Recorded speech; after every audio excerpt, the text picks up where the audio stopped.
W.F. Howes presents an unabridged recording of Not So Black and White by Kenan Malik, narrated by Todiwala. Introduction. Retelling the story of race. I cannot remember the first time I was beaten up because of my skin color. It was certainly before I reached my teens, but so normal was the experience of having to defend myself against racists that I have kept no mental tally. By the time I was a teenager, it was difficult to think of many days when I wasn't in a fight with racists.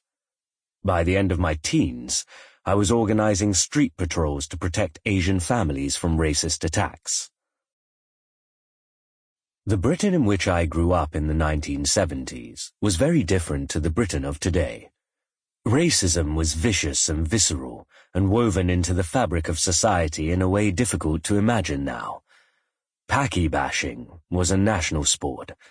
Stabbings were common, firebombings almost routine events, and if you went to the police for aid, you were more likely to be arrested than the racists. It was that experience that drew me into political campaigns against street violence, police brutality, and racist deportations. But if it was racism that drew me to politics, it was politics that made me see beyond the narrow confines of racism. I came to learn that there was more to social justice than challenging the injustices done to me, and that a person's skin color, ethnicity, or culture provides no guide to the validity of his or her political beliefs. Through politics, I was introduced to the ideas of the Enlightenment and to the concepts of a common humanity and universal rights.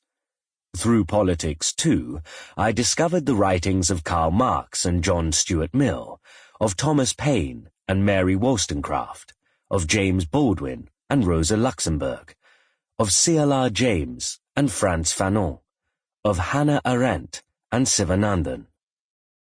Most of all, I discovered that I could often find more solidarity and commonality with those whose ethnicity or culture was different to mine, but who shared my values, than with many with whom I shared a common ethnicity or culture, but not the same political vision. My politics, in other words, was not shackled to my identity, but helped me to reach beyond it. It allowed me to see that my personal experiences and background were insufficient to help me formulate my values and ideals. It allowed me also to distinguish between Sample complete. Ready to continue?